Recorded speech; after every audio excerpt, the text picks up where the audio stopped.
say that we were fashionably late to the show would be an understatement, as I'm trying to get the music adjusted. Yep, that is how my life is going right now. Bring the music back in. I'm not done. Okay, or just not. That's fine. There we go. That's awesome. Thank you.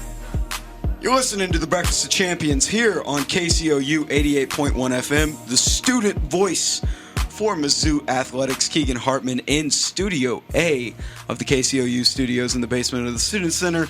Hope everyone's having a great Friday. I know I'm not. I've been running like a chicken with my head cut off. And speaking of chicken, at the end of the show, I love segues. Wow, man. That was actually a really good segue. Speaking of chicken, at the end of the show, 11:30 Central Time, 12:30 on the East Coast. If we have any East Coast listeners acting like I do. Okay, tell you what, 10:30 Mountain Time. There you go. Shout out to Crothers. Mountain Time. Brandon Anthony, and I guess I can volunteer Ryan Crothers because he said he would eat one if the Bengals did in fact beat the Chiefs. I did say that, and I regret saying that. But I'm a man of my word. Okay, well then both of these guys will be on the stream eating a hot, not a chicken wing. There is a chicken wing shortage. In fact, we had to call an audible last minute thanks to yours truly procrastinating. We went to Chick-fil-A and ordered some tendies. No. We went to... Shut up. No, that's sick. That's so much better. We got some tendies. Their tendies are good. I love the tendies. We got a 4-piece. So, yeah, you guys are going to eat one a piece. So, it's going to be fun. Yeah. I was being nice. I was being nice. I was going to give you all a break. So, yeah, with that being said, like I said, Brandon Anthony, Ryan Crothers, Keegan Hartman, all cutting it up. No live stream today in studio, but we got a live stream afterwards. So, how you guys doing? How's your Friday? Mine's chaotic. Mine sucks. Mine's a little chaotic. Woke up a little bit later than I should have. Same. Because of how tired I was. Yeah. And then I literally have a 2-minute drive to get here. And it took 10 minutes. Traffic. It's the parking, too. Oh, the parking sucks. Every time I missed a turn because I was just spacing out, and I was like, are you flipping kidding me? You know? And then all of a sudden there's 30 cars backed up and all these kids. Oh, dude, it must suck living off campus. You two, I couldn't imagine. I live on East Campus. I'm a 2-minute drive. Well, I mean, we're all pretty much. Well, besides me, you guys are pretty much the same commute to here. I mean, I would. Not really. Mine's walkable, but mine's walkable. I just woke up late. Yeah, fair enough. Yeah. So, anyway, well, we got a lot to get into. We got the Super Bowl 56 preview coming up. It's a Super Bowl. It's Super Bowl Friday. It's not a bad Friday. I've been watching videos getting inspired on what props I want to bet on before the Super Bowl, whether it be the Gatorade or how long the anthem goes or what commercial gets played first. We might be looking into those in a little bit. You've been grinding Bovada, haven't you? We don't want to talk about it. Yep. We're about 0 for 20 in the past 2 weeks. So we'll get into that in a bit. But we got some news out of the NBA. We haven't talked NBA in a minute, but I figured with the NBA trade deadline being yesterday, some big news out of Brooklyn as they shipped away James Harden in return for Seth Curry, as my phone is ringing. Don't you just love it when somebody's calling you on air? Nice. It's my dad. Hang on, Dad. I'm doing a show. So Seth Curry was traded away. Not only him, Andre Drummond of the Philadelphia 76ers, 2 first-round picks. And Ben Simmons. It's the other key piece. Yeah. So big trade news out of Philly. I don't even know where to go from there. I got thrown off by the I don't know. Brandon, what was your take on this? I'm going to swing it over to you. I got sidetracked, so go right ahead, Brandon. Take it away. Well, I mean, obviously, I think it was a good move on Brooklyn's part. It sounded like, from the sounds of it, that James Harden was causing some rift between Durant and Kyrie, which was causing some problems, and we've been hearing about it. I actually was getting sick about hearing it. Constantly saying, oh, is James Harden going to get traded, blah, blah, blah, blah. I was like, can it just happen already so we can stop hearing about it? And then yesterday it finally did. So I just think I think it'll help the chemistry for the Nets. They've kind of been struggling, especially with Harden there. causing problems from what it sounds like. I mean, Durant was on the All-Star selection show last night and purposely made James Harden the last pick, so that should tell you something there. And it'll just be a good fresh start to bring in Ben Simmons and have another young guy there to kind of help out Durant and Kyrie, obviously only playing when the team's on the road. But yeah, it's kind of funny because this time Harden didn't need to put on a fat suit, you know? And that was so funny how he did that last time. I mean, he had to have, right? Because there's no way you just drop all that fat within a week. Last time when he got traded, it doesn't matter. But I think both teams benefited from this. You know, the Nets, if Ben Simmons decides he actually wants to play basketball like he's supposed to do and get paid to do, then that could work out for them. The locker room chemistry definitely and team morale will definitely go up on both sides because now both of their divas are gone and to be a diva elsewhere. So, yeah, I think it's a good move for both teams.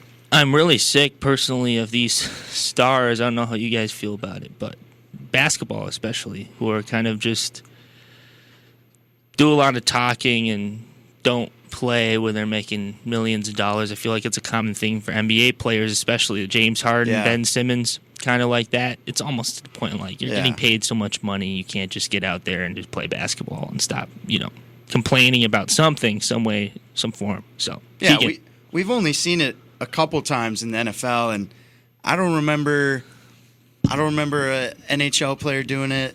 I don't follow baseball enough to know if someone's done it, but I can't recall anyone, at least recent times. But again, I could be totally wrong on that.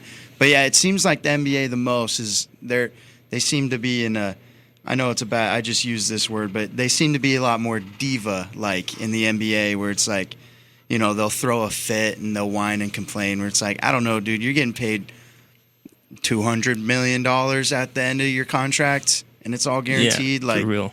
Come on, just suck it up just for a suck season, it up dude. And play. Just play. Yeah. Who cares? Just try and win, But Keegan. Between the two teams, I think the ones that won the trade would have been Brooklyn off of this trade. And I know that that's probably the unpopular opinion considering the fact that the Sixers gained James Harden. But James Harden has been injury prone in the sequence of the past few weeks. He's been out battling injury. Not only that, you have to provide him with a new contract at the end of this year. And I just feel like his contract would be comparable to that of Russell Westbrook. Not in the sense of how he's been playing, but he's not going to live up to the expectation. So I just don't know if he's worth the investment. Whereas Brooklyn gets two first-round picks in return for Harden's services. They get Ben Simmons, which obviously he cannot play on offense, but he's a great defender. And then to make up for his offensive attributes, let me put air quotes around attributes, you have Seth Curry and Andre Drummond. So another big man that you add to that team, and then another three-point shooter. It's pretty much the Brooklyn Nets. So, I just think I think Brooklyn won that trade. The rich got richer is what I think. So that's my thoughts on it. That's enough. That's enough NBA. Let's get into the reason the show is. Let's get into the reason that everyone survived this week. Ryan, take it away, man. Mondays suck. Okay, no one likes Mondays. Personally, this might be a hot take. Tuesdays are worse than Monday. That's a hot take. We could debate that later. I think Tuesdays are worse than Mondays. Tuesdays suck. Wednesday, you're like, it's hump day. Haha, funny joke. But we're halfway there. It still sucks. Thursdays, you're like, almost Friday. Almost Friday. Today's Friday. Okay? But that's not even the most exciting day of this week. You have the weekend coming up, but it's Super Bowl weekend. It's the big game. There's people that have not watched a second of football this entire season, and they're going to tune in to NBC on Sunday night. They're going to watch the iconic Al Michaels talking for about 1 minute, doing a little monologue, and then the camera slides over. Chris Collinsworth slides in. People go crazy. You hear Sunday Night Football, Super Bowl edition. It's almost like when you wake up and there's a sunrise. The birds are chirping over. There's nothing better than that, right? It's Super Bowl Friday. Let's talk. First of all, it should be a 4-day weekend. We should get Fridays off. We should get Monday after the Super Bowl off. I know we talked about that in sports journalism. That should be something that we actually consider. For sure. I mean, Cincinnati did that with their public schools. They said no matter what, no school on Monday. Yeah, you can either grieve or you can just stay out all night partying, regardless of the game. Regardless, if the Broncos were in, I'd be blackout. I'd get wasted. Win or lose, we booze, right? Yeah, makes Bars. sense. Anyways, so let's get down to the nitty gritty. Well, I guess we should recap the championship games. I don't think you really want to. I'll briefly. We can recap them. That's fine. You don't have to eat a hot wing after to recapping the game, so it's fine. So I came out on the show 2 weeks ago. We didn't have a show last week because of it snowed 5 inches, and that's the apocalypse here in Missouri. The Kansas City Chiefs hop out to an early, and I mean 3 possessions, 3 touchdowns. They looked unstoppable. Their 4th possession, they got down to the 1-yard line, got super selfish, and Tyreek Hill gets absolutely bodied at the 1-yard line. I mean, I almost made a bad joke about Tyreek Hill there. I'm going to refrain. You could think what I was going to say, but anyways, it was awesome. Like, as a fan of football, just to watch how dominating the Chiefs were offensively. Like, and you guys know how much I don't like them, but it was really impressive. I mean, nothing could stop them. Second half starts. It's an 18-point lead for the Chiefs. Well, they started the second half up 11, but they were up 18 at one point, and then they get 3 points the rest of the game. 3 points the entire rest of the game, and it goes into overtime. What a comeback by the Bengals. The Chiefs win the coin toss. You're like, here we go again. Joe Burrow and Josh Allen, they're going to get the same exact heartbreak. And then on all 3 plays of the possession that the Chiefs had, Mahomes should have thrown a pick on all 3. The Bengals defense came to play in overtime. They came to play that entire second half. They came to play in general, to be honest. Yeah. First down could have been a pick 6, but the defender went for the player first. That one maybe not as much should have been picked. Second one literally might be the easiest pick of that man's career, and he dropped it. That would have been a pick 6 to go to the Super Bowl. But then doesn't matter. Next play, they get the pick. They go down, and Shooter McPherson drills it. That was awesome. Do you want me to recap the Niners-Rams game, or do you want to? Go right ahead. Or do Brightens you want my to? day. Or do you want to? Because I won Brandon? that wager. Go ahead. Yeah, no. The stare down. I know. I this is can radio. say some words, about the AFC Championship game, and then you can recap the NFC Championship. He gets mad It's fine. whenever I mention the name Jaquaski Tart, or however you pronounce it. You announced it right, and I Well, don't usually get mad, but okay. You had 9 minutes left in the game, even if he dropped that interception. That doesn't change the game there. There's plenty of time. It does. It does, plenty for of sure. They would have won the game. We would have won. We Yeah. were up 17-14 at that Plenty point. of times to capitalize, though. Short field. I mean, okay. What are your thoughts on the AFC Championship game first? Well, yeah, I mean, you basically summed it up. I mean, it was a great game, and I thought, too, when the Chiefs won the coin toss, I was like, it's over. They're going to win. Of course, they get lucky every time. But then the Bengals somehow found a way to stop Patrick Mahomes and were able to do it, and McPherson was able to knock it through at the end there. And, I mean, I was in complete shock. So was Keegan. I was especially happy because I was like, oh, yay. If we win, we won't have to play Kansas City. And, of course, we didn't win, so it didn't matter anyway. But, you know, it was still great to see Kansas City go down. I know we got a lot of Kansas City listeners for however many listeners we have. But, all 5. Yeah, all 5. But, yeah, I thought it was a great game to watch. Yeah, Good. It was entertaining. Very entertaining. I enjoyed every minute of the Cincinnati Bengals dominating the Kansas City Chiefs, and we had this discussion. Call I it wouldn't domination. call that dominating. In the second half, they took advantage of the Chiefs' woes, and really, ultimately, what it boils down to was the fact that Andy Reid ran away. It kind of went away from his original play calling in the first half. I think is what that boils down to, and that's why the Bengals were able to stay in it. But also, you could also blame the decision making by Patrick Mahomes because he did throw some interceptions, including in overtime. And this was one time where the coin toss didn't save them.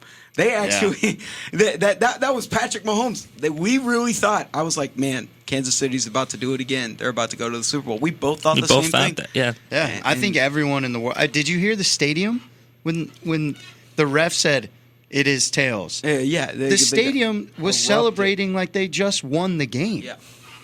I mean, first of all, I get why, but like, come on, game's not over, and that's why Chiefs fans get the thumbs down. But no, it's kind of funny I'll say this real quick. Bets wise, I needed 15 passing yards from Mahomes, and if the Chiefs won, I would have won like $400. So like, there was a little part of me that was like, okay, I'm fine if the Chiefs go down and win this game. I don't really care. But at the same time, watching the Bengals get a pick and then winning that game, I was so happy. It beats all those sayers that say, "Oh, Patrick Mahomes, first ballot Hall of Famer after one Super Bowl," and then it comes down after his MVP year. After his MVP, yeah, not even the Super Bowl. They were saying that. Oh, dude, so annoying. But NFC Championship game, Brandon, we'll do just a super quick recap. Yeah, you can recap the whole thing. It's fine. Well, to be honest with you, I take the pain. I was in such a daze from that Bengals game that I remember some of the game, but not like all of it. Honestly, I was more ecstatic with the Bengals game than I was mine. Like mine turned on. I'm like, oh yeah, now it's our turn. Right. I was kind of the same. I was like, there's another game, but I don't really care. Niners, they looked great. Start off, and then a good comeback by the Rams. But then with 9 minutes left, we mentioned it a little bit earlier. The easiest pick of maybe anyone's career, 9 minutes left, up 3. A brutal drop.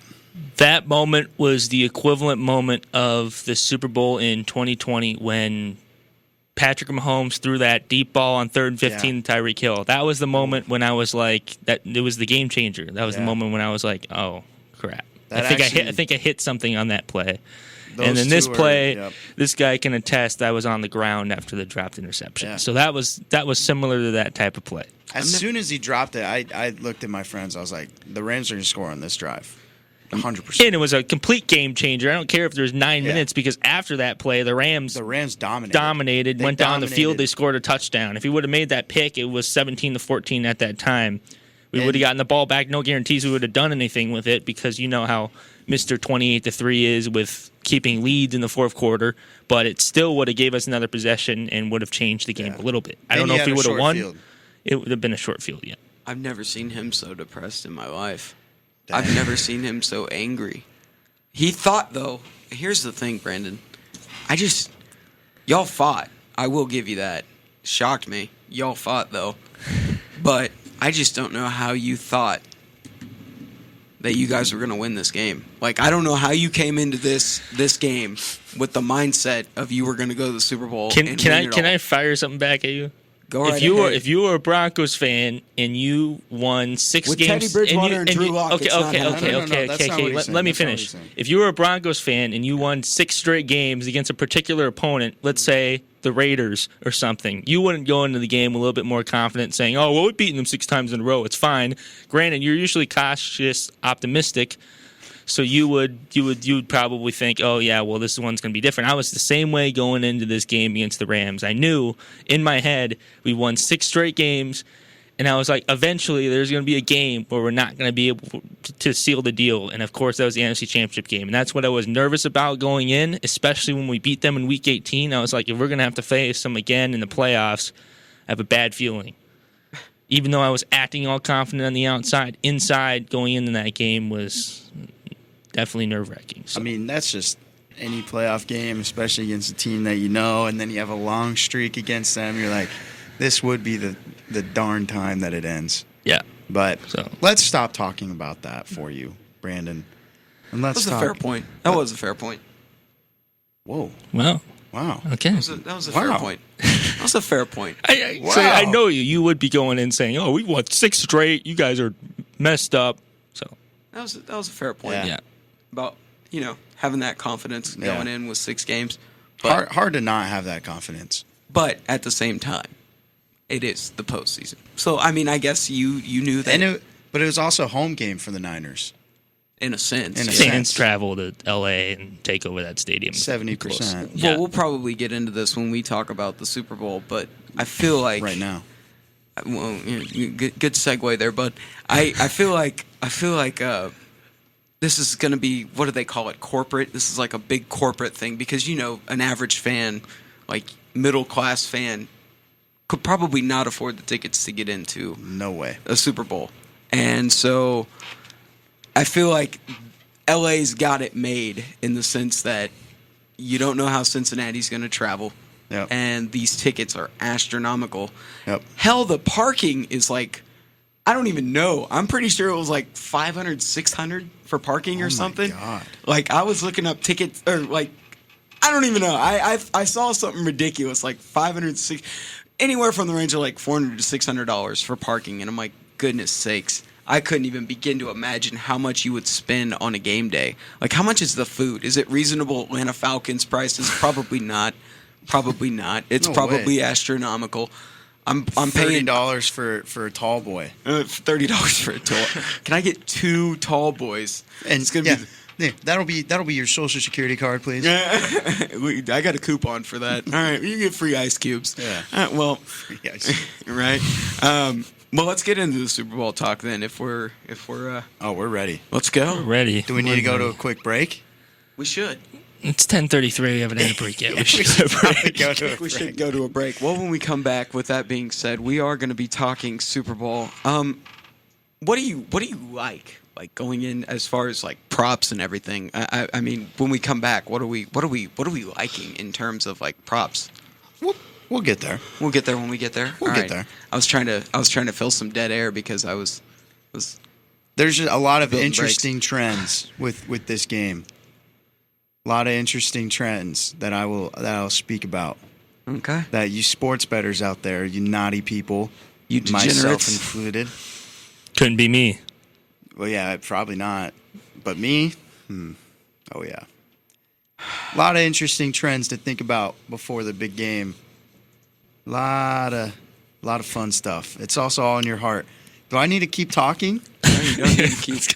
You don't Or are need we to keep, going? ready to go I'm to waiting break? for you. I'm you waiting don't- for you. You don't need to keep talking. You'll talk right after the break. Okay, cool. Don't go anywhere.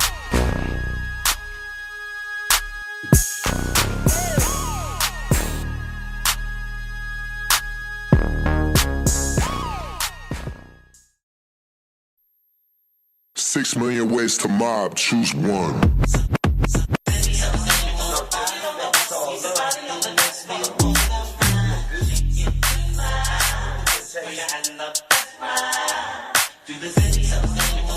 You're listening to the Breakfast of Champions here on KCOU 88.1 FM. A little bit of West Coast action. Speaking of West Coast. Hey, that was a good one. Speaking of West Coast, Okay, the song's called West Coast. nice. You know I Fantastic. try. You know I try. You know I try. Whiz. All right, you got to listen to that song. It's a banger. All right, you're listening to the Breakfast Champions here on KCOU 88.1 FM. Keegan Hartman, Ryan Crothers, Brandon Anthony. We get into some Super Bowl 56 LVI, if you want to know the Roman numerals on it. It's in Los Angeles. And kickoff is set for 6:30 p.m. Eastern Time, 5:30 p.m. Central Time on NBC. Al Michaels and the sliding Chris Collinsworth, See? the boss man. Everyone loves the slide. The Everyone boss loves man. it. Gonna How can you on be the a call. journalism major and not like that? Or something affiliated to that? You know, it's Al Michaels' last game, if I'm not mistaken. It's the last game he will call Yeah, since I Mike think so. Tirico will be taking over next year. So it'll be Al Michaels' last game. How fitting. Dang, Rides that off into the ruined- sunset. That just ruined my Friday. I know, he's one of my favorite analysts, too. One of my favorite He's my broadcasters. favorite. He's my, my favorite NFL broadcaster, for broadcaster. sure. Well, I'm going to tell you this. The Sunday night theme music, when his voice comes over the Sunday night theme music, just chills. Oh, and you know they're gonna do a tribute to him. Oh, Probably. God. I might cry. I'm gonna cry. Oh yeah. Tears will be streaming down my face. They either got to start it or end it with "Do you believe in miracles?" I'm gonna have to drink away my pain. Oh, I'm gonna cry. Oh now, yeah, for I'm sure. gonna cry right now. Let's talk about the game and not Al Michaels. All right. Yeah. Well, He's still alive though, guys. We don't need to cry. We just don't get to hear him ever again. Oh my gosh! All right. Well, to start out, as we bring the music, well, I'll keep the music in. You know what? I'm feeling it. We've got props to make, and I think you have a few props to propose. Horrible. Cynthia. Every dad out. Cynthia. Every dad. Stop it. Stop it. Every dad out there was laughing like a deep laugh at You're welcome. at what you just Dads said. around the world. You're welcome. I'm here all day. I don't have I mean, we could talk props all day. I could talk props all day. I just had some interesting betting trends about this game. Well, if you want to take it away, I'm going to step aside and get a water because I am quite parched. So go right ahead. Alrighty then. Okay. Brandon, it's going to be me and you for a second. All right. Well, first of all, the line for the game, Rams are 4-point favorites. Okay. Okay. Straight up 4, not 3.5 or 4.5, just straight 4 up 4. points right on the dot. Got Yep. it. The money line is minus 198, which is pretty high. You have to bet $198 to win 100. The Bengals are plus 166. The over-under is 48.5. Okay. Super Bowl MVP odds right now. Matt Stafford is the favorite to win MVP. And Joe Burrow's second. Cooper Kupp's third. And then there is a massive cliff. And then Aaron Donald, I believe. If I have to see Matthew Stafford say he's going to Disney World, I'm going to cry. I want to know what the odds are for Johnny Hecker, man. That'd be sweet. See a punter win it. Yeah, so let's talk trends. I just mentioned that the Rams are 4-point favorites. Teams favored by 4 to 4.5 points or more in the Super Bowl are 23-10 I'll bet. 4.5 or more. or more. Are 23-10 in the Super Bowl. That's a lot. That's crazy. Underdogs in the last 11 Super Bowls are 7-4 straight up. Dang. No favorite. Okay, kind of contradicting to what I just said. But no favorite has covered a spread of at least 4 points in the last 14 years. Dang. So all the teams that favored by all the teams favored by 4.5 have won the game 23 times out of 33. But no favorite has covered the spread of at least 4 points in the last 14 years. You ever seen the movie The Hangover? Yeah. Who hasn't seen The Hangover? Is that you right now, or? Well, no. There's a scene where Zach Galifianakis is at the blackjack table. Yeah. And he's like going through the numbers and everything, and he's got the all the different calculations. That's why that's my brain That's right now. going to be me betting. That's this my, weekend. That's my brain right now. The under is 9-7 when the total is 48.5 or higher. Why the hell am I having flashbacks of the Pythagorean theorem? I don't even need that right now. I don't know. betting. Rise over run. Yeah. Is that right? I don't know. Is that a squared plus? I don't know, dude. Denominator. Don't bring math in the studio. Come on now. Square root of 64 is. I couldn't tell you. 8? I don't know.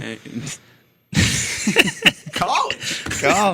No, dude. I'm a journalism major for a reason. Never have to do math again in my life. Heck yeah. Cheers to that. Love that. The last 5 Super Bowls have been decided by at least 6 points.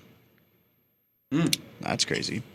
The winning team is 46-6-2 against the spread. And teams that score first are 36-19 And all time. all time. Okay.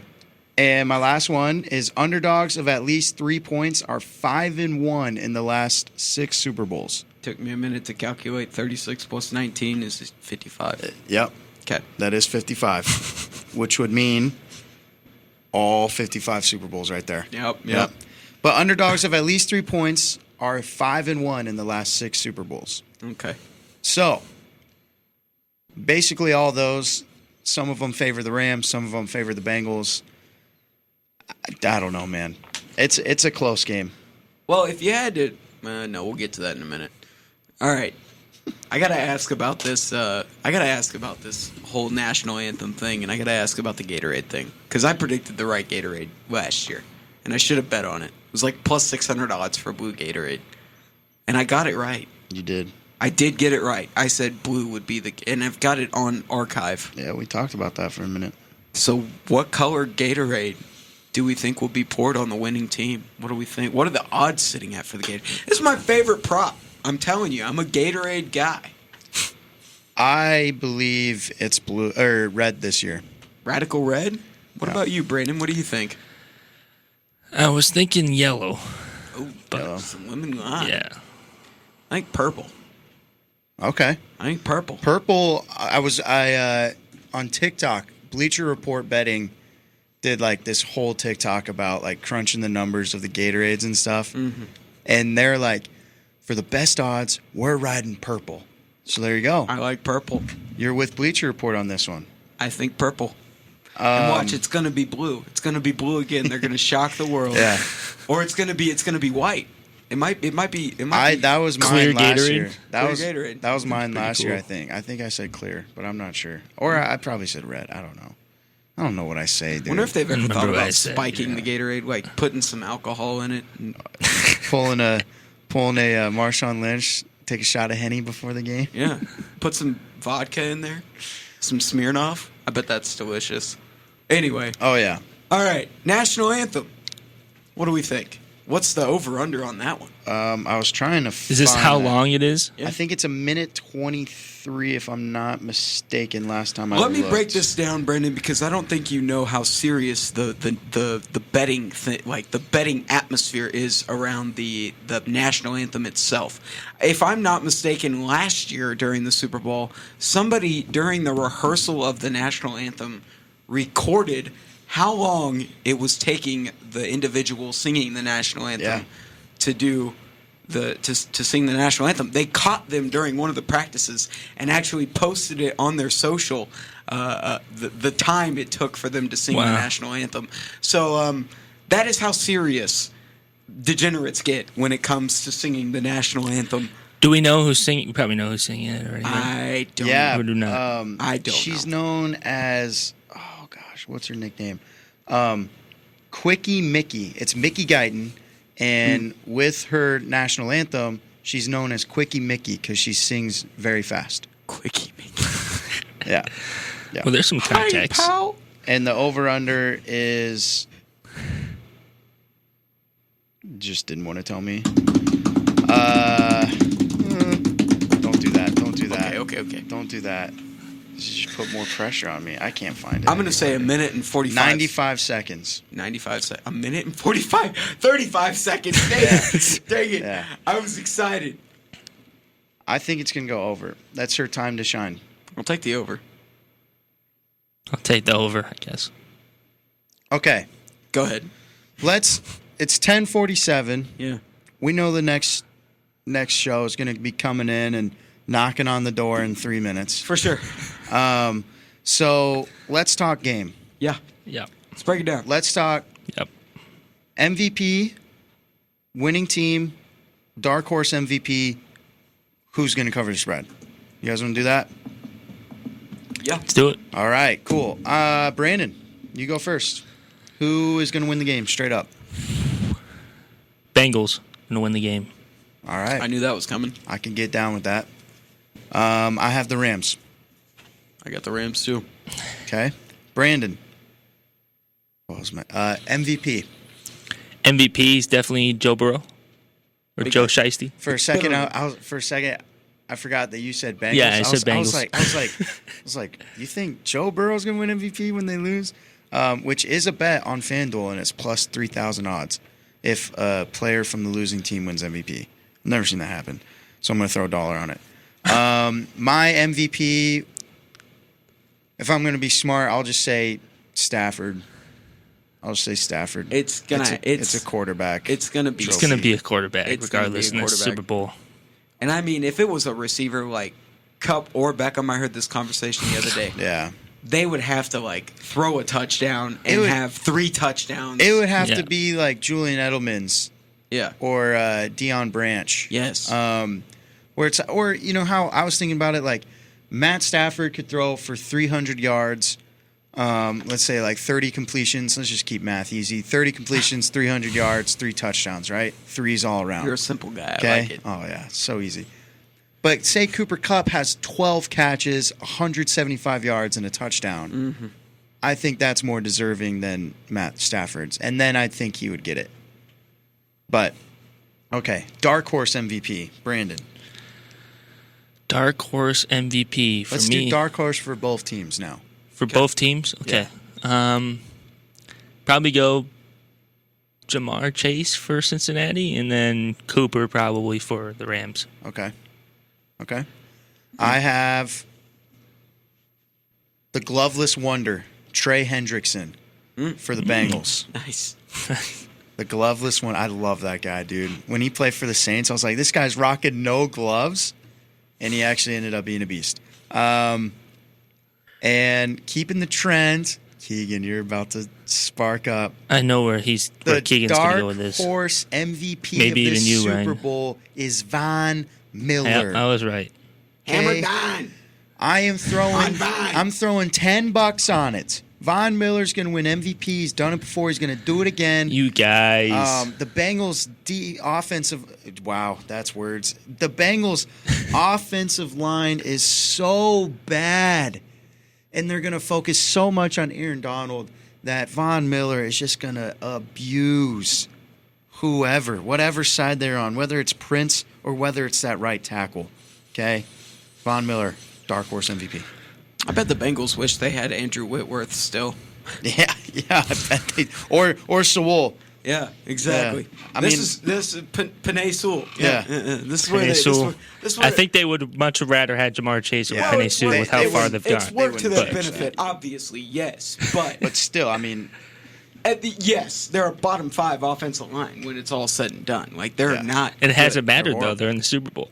Yes, but you look at these offenses and they are in the Super Bowl, but they still haven't, like, the offensive line has been their 1 step backward, or their 2 steps backwards, rather. They've taken 1 step forward. Joe Burrow, it amazes me how he's able to put up the numbers that he has. If I'm not mistaken, he had 250 yards, 2 passing touchdowns, 1 interception against the Chiefs behind that offensive line. I still think they're not good. Like this defense. Horrible.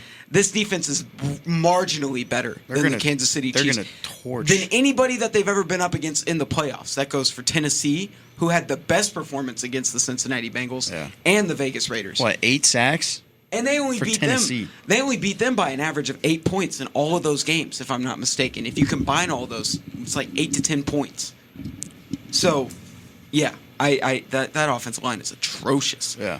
But miraculously, they are here. You're right. So who's your dark horse MVPs? Von Miller. Von Miller is my dark horse MVP. Yeah. I think off the edge, yes, Aaron Donald's going to set the middle. I think it'll be Donald before it'll be Von Miller. I don't think Donald's said dark horse. Dark horse. So. We said dark horse. Yeah, that's true. Aaron Donald's I mean, been talked about. It is a dark horse because it's a defensive player. They never win it. Are you guys just going to root for the Rams for the sake that you want to see Von win another ring? Yes. No. I want like the he Bengals, hasn't won 2015, but okay. I want the Bengals very much to win this Sorry game. Your team sucks in the postseason. I don't know what to tell you. But yeah. At least we've seen the postseason. Nice. Good one. Got me. We've seen a team win a Super Bowl. So yeah, bang. Got me. Yeah, fine. Okay. Who covers spread? What's the line at again? Okay, 4. So you picked the Bengals to win, so you have Bengals +4. Okay. So I guess Yeah. that answers our Yeah. question. It's really for Keegan and I. Do the Rams cover 4 points? And I say yes, they do. Yeah. Yes, they cover 4 points. I actually don't know if this Super Bowl, I think it's going to be close throughout the game, and then it's going to be one of those where at the end of the game, a couple mistakes by the Bengals and the Rams pull away with it. Maybe win by like 9 to 13 points, but it's not going to be a blowout game like that. It's going to be close, and then the Rams pull away at the end. Maybe a couple mistakes, like 3 straight sacks or something on a clutch drive to end the game, and then the Rams get a field goal or score a touchdown. I think it's probably going to be a 10-point win. Yeah, I think they cover. I think the Rams cover. Yep. So, Well, there you have it, folks. Do not sports bet. It is very addicting. But if you do, let me know what your bets are. well, here's the thing. One more thing before we go.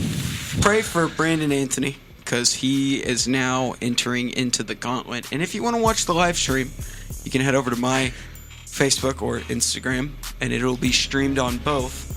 Or you can catch it on YouTube, KCOU Sports. We're going to have it on YouTube, too. So let me get you my Instagram handle. Shameless plug here. That's how old I am. Kigo Amigo. Keego Amigo. There you go. Bingo. Get to watch Brandon Anthony struggle through heat. With that being said. And Ryan Crothers. And Ryan Crothers. And me. It won't be as painful for you, buddy. I promise. I love you, Brandon. All right. Listen to the Breakfast Champions. Thanks for tuning in. We'll see you next week, guys. We got to get out.